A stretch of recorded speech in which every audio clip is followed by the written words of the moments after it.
Welcome to the Truly Julie podcast, where we aim to evolve, elevate, and enrich our lives. Episode 5. Woohoo!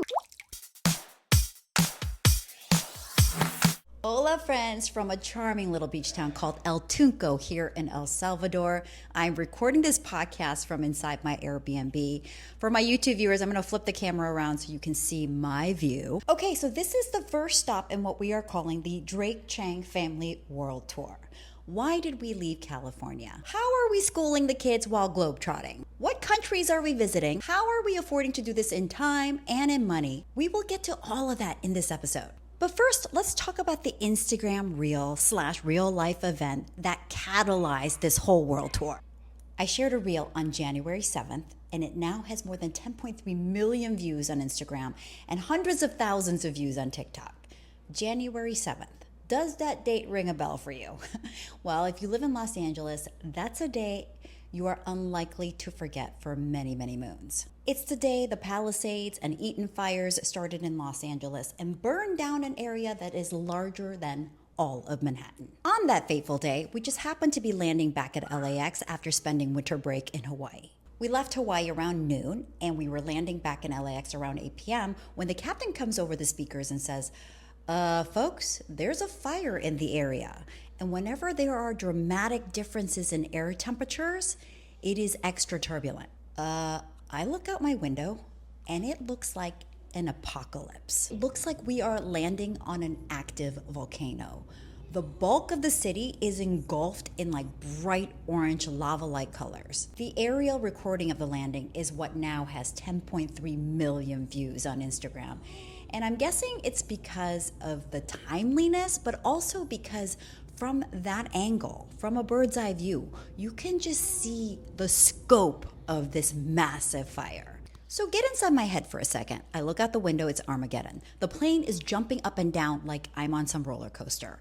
And I'm bringing my 2 little kids into what clearly feels and looks like an ominous doomsday. My son reaches for the barf bag. I look at my husband with total spooked eyes. I'm genuinely contemplating storming into the cockpit and demanding they turn the plane around. Anywho, we land, we get home, we hunker down. For days, we stayed locked up indoors, with every door and window tightly closed. On day 5 of being cooped up inside, we start to kind of lose it. So I mask the kids, myself and the husband. We go out to the beach, and for a split second, it felt like I was in a snow globe. Like fluffy white snow-like pieces falling from the sky. Of course, those are giant ash pieces. Immediately I think to myself, okay, I can see this, but what about the crap I can't see? Where's that going? Right into my lungs? And so I immediately yell at the kids to go run back inside. We crank up the air purifiers and we watch in horror as 12,000 buildings basically burn down all at once. Yeah, the news just seemed unreal to watch on that day. I do hope my audio listeners will also watch this on YouTube, because right now I'm sharing this clip of me wiping my finger on the hood of my car. What you see is just layers of soot and ash. Now, when I posted this, my retired fire captain friend immediately called me and was like, go triple wash your hands, because that stuff is so toxic. Okay, pause. If you are not into doom and gloom content, this is the part where we turn lemons into lemonade. We turn LA's worst wildfires in history into a family bonding adventure opportunity of a lifetime. Just a few days after the LA fires broke, 2 separate groups of friends reached out to us about staying at our house and our guest house. And this is the light bulb moment. Leif and I have felt completely helpless during the fires because we're like, how can we help? And it became crystal clear in that moment that the most helpful we can be is to provide housing. Thousands of people are displaced and need homes, and by us leaving LA, 2 of those families can find a softer landing. So that's exactly what we did. Leif and I can work remotely most of the time. The kids, they're already out of school because their school was so damn close to the fires. So you see what's happening here, right? The universe is sending us huge blinking signals to get out of town. by vacating our home is how we can help our friends. The kids are already homeschooling. Leif and I can work from practically anywhere as long as there's Wi-Fi. And with my brain tumor history and autoimmune issues, I was very symptomatic post-fires. TMI, I thought I had a hernia because I saw this little lump protruding out of my stomach. No, the doctor said that I vomited so violently that I ripped my abdominal wall. Okay, so maybe it was norovirus, or maybe it was 12,000 plus buildings all burning down at once. We will never truly know, but why take chances, especially if all the aforementioned reasons are also super valid, right? So that's how we ended up here in El Salvador. And after El Salvador, we're gonna go to Hawaii, Japan, Europe. But for this episode, let's just focus on this gem of a place called El Salvador. And talk about a strong start to our world tour. We got to El Salvador and my sister and my brother-in-law Miguel were already here because Grace wanted to celebrate her birthday here. And she rented a fat house oceanfront with amazing interiors. And my personal favorite part is you just come out of the house and walk to one of the best longboard surf breaks in the world, El Sanzal. My oldest sister, Se Young, also flew out for the birthday celebration, so you can bet that there were lots of sister surf sessions, including an epic party wave.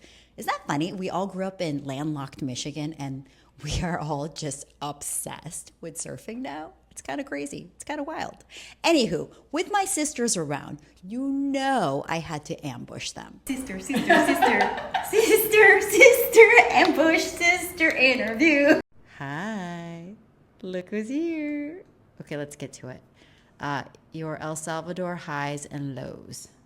High is get to spend time with my sisters, and actually I did have a little bit of gratitude moment in the water yesterday where all of us were surfing. So that was really nice to have. Like, it's such a luxury, the moment in time. Yeah. Yeah.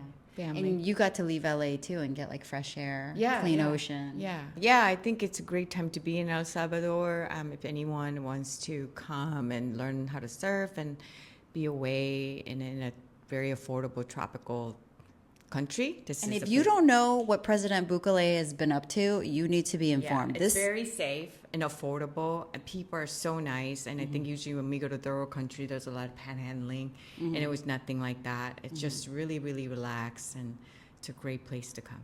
Okay, so what are the lows? You sure there's no lows? I learned how to say infección de orinda.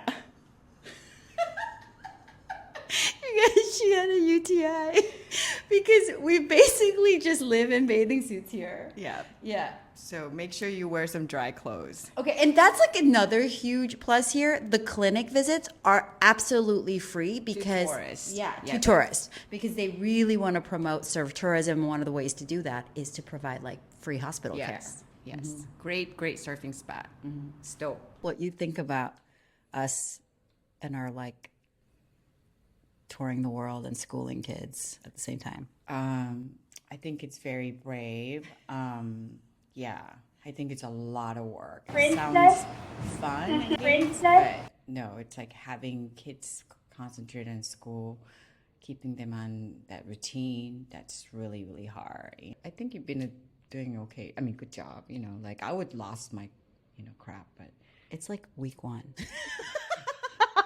I know. I'll talk to you in week 3. I would need a break. You know what I mean? Yeah. I love my kids, but I'm so fortunate that they're done and I'm an empty nester, I wouldn't be able to do what you do. For those of you out there who are what you see on the gram is just a snapshot. Yeah. It's a lot. Yeah. It's a lot. There's no stores near here. You got to feed the kids on time. And it's we can't even get yogurt. Yeah, right? They sold out of yogurt in town. Yeah, you got to wait for another week to get the yogurt shipment. I don't know, whatever, So, bread. You just have to be really resourceful, and there's million moving parts, and I don't know how you do it. So yeah. I will say the beauty of that is when things aren't convenient, it forces your kids and you to be more flexible mindset. So I feel like good in the sense that I'm teaching them to be adaptive, right? Yeah, I think your kids are pretty good. Yeah, they're really good. And I like that they get to see different parts of the world, how people live differently. You know, you just get what you need. You don't need to get stuff just because you can get it, you know? And here you just get enough food just so that you eat it for that one meal, and then you're done, and then you go get more. And that should be sort of, you know, there's no Costco here. Thanks for... I feel like they know so much about you now. We got intimate real fast. Who else is here? Sister too. Okay, highs and lows of El Salvador. Well, highs, the waves was, you know, family, right? We had great sister wave today. Oh my God, I have to show you guys our sister party wave. It was epic. It was epic, for sure. Lows are aggressive surfers that cut you off and stuff. The way I got like a little. Oh, like, you got I got an injury. Speaking of, one of her favorite highs is like the free clinic. I want to get t-shirt. All three of us have visited the clinic for separate reasons. I stepped on glass. She has that toe rip from. Rip. Yeah. Oh my God, it's so bad. Oh my God, it's so nasty. Okay, and then, you know, we talked about Seongs. Infección de orina. We know how to say it now. Okay, what do you make of what Leif and I are attempting here? Like with the kids and bouncing around and still doing school with them? Good luck. Wow, you really got to know my sisters, especially Seong. It was like Pee-wee's Playhouse the whole week. We kept saying, infecciones de orina. Ah! Okay, now let's bang through some of my El Salvador moments. These aren't my faves or not so faves. It's just things that I noticed. Numero uno. I feel so damn safe here. For a while there, especially in the 90s, El Salvador developed quite the reputation for crime. But a very eccentric, progressive, 43-year-old president came in, President Bukele, and he cleaned this whole country up in apparently 6 months. Wow. He locked up droves of gang members and other criminals, flooded the streets with armed guards, and it sounds a little hardcore, but clearly effective because now El Salvador is super safe and quickly becoming a hot tourist destination. While we are on the topic of President Bukele, he pretty much put El Salvador on the map by investing big in Bitcoin. So that's another thing you'll notice when you visit here. They're Bitcoin obsessed. I kid you not, you can buy coffee at the corner store or a plot of land all with Bitcoin. There are ATMs here that only will do Bitcoin transactions. It's kind of wild, and it's no wonder they call this whole area Bitcoin Beach. Another thing worth mentioning, the affordability. A dozen eggs is $1.50. Folks, when we left LA, there was an egg shortage, so I paid $15 for a dozen eggs that weren't even organic at Ralph's. $1.50 versus $15. Yeah, I'm no mathematician, but man, it's like 15 times more expensive in LA. And if you hit up one of those street pupusa joints, you can feed your whole family of 4 for, I don't know, $12. P.S. If you do go to the pupusa place, try the rice flour pupusas in addition to the corn flour ones because both are delish but very different. I will say the things that are very expensive here are the things that are imported. Like, so olive oil, a little bottle will be like $30. Or aloe vera cream is like $30. So just, you know, if you're coming here, pack accordingly. Another thing I noticed, free clinic visits for tourists. So El Salvador is pouring so much money into making this country a major destination for surfers. So the country now hosts multiple pro surf competitions, and the free clinics are all right by major surf breaks because we all know, especially me. Oh my God, I feel like a piece of fabric. After 17 stitches to my eyebrow, that surfing is a very high injury prone sport. Now, during this trip, I stepped on glass getting out of the water, and the lovely nurses at the clinic flushed it out, and I walked out of there paying $0. Lulu went to the clinic for a nose cut. Driggs went to the clinic because he had a mild ear infection, and they gave him all this antibiotics for free. And of course, who can forget my sister's UTI visit? All the services free. Now, when you enter El Salvador, you do pay $12 per person as an entry fee. But honestly, based on the 500 visits to the clinic by my family, it's kind of the best $12 we've ever spent. Now, we've been here in El Salvador for about 2.5 weeks or so, and I will say one of the biggest challenges I noticed is access to fresh food. Most of the little corner stores are full of just chips or other processed foods. There is a fruit truck that drives by each morning, and you just have to listen for the megaphone, then run out like a crazy person with cash. Oh yeah, by the way, most places like you to pay with US dollars. Most places only take cash. So if you come, bring a wad of dollar bills. Or Bitcoin. Another thing I want to mention, the El Suave house in El Zante. Now, we got to hang out at this 5-bedroom luxury vacation rental. And now, all I want to do is win the lottery so I can build a house that looks exactly like it. It looks like it's straight out of Architectural Digest with its cool Oculus-esque roof and this lazy river-style pool that weaves throughout the two main homes. What's also cool is that just about every room can convert to an outdoor space. My kids love the spiral stairs, the library, there's a jumping mosh pit, and floating under the bridge that connects the two main houses. I personally couldn't get over its beachfront location and its proximity to the El Zante surf break. How somebody got access to this plot of land that is so diamond is kind of mind-blowing. And now for the Q&A I promised at the beginning of this podcast. Why did we leave California? We answered that already, but I'll do it again. The LA fires. We wanted to help house our friends. Kids are already without school. And with all of my underlying health issues, why risk staying somewhere where the air and ocean quality is very questionable?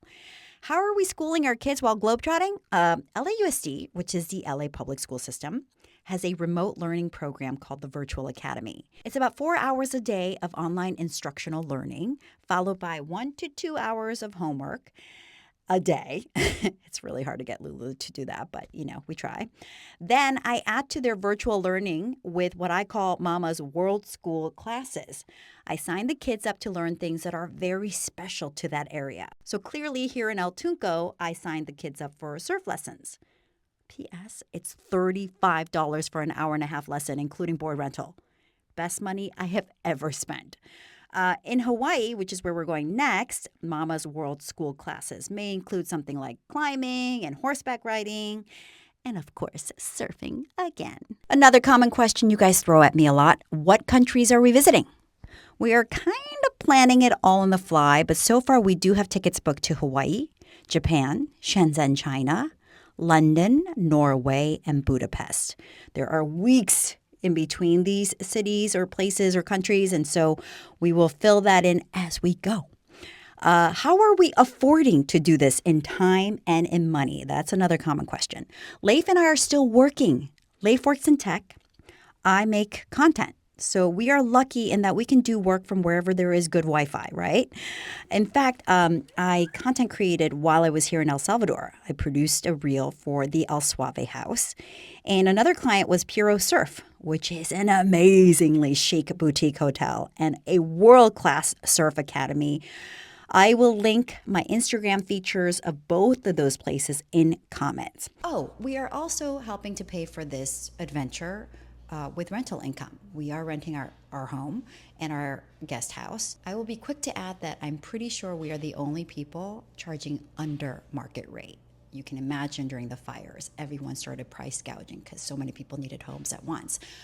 We did not feel right profiting off of other people's tragedies, so we are, I think, under market rate for both places. but we are okay with that. Okie dokie, Kanoki. We covered a lot of ground here, so this is a good place to sign off. In fact, we covered a lot of international ground. Please do me a solid and comment or subscribe because you know that really helps out this independent creator. Okay, friends, that's an adios from El Salvador. Meet me right here for the next adventure. Infecciones de orina.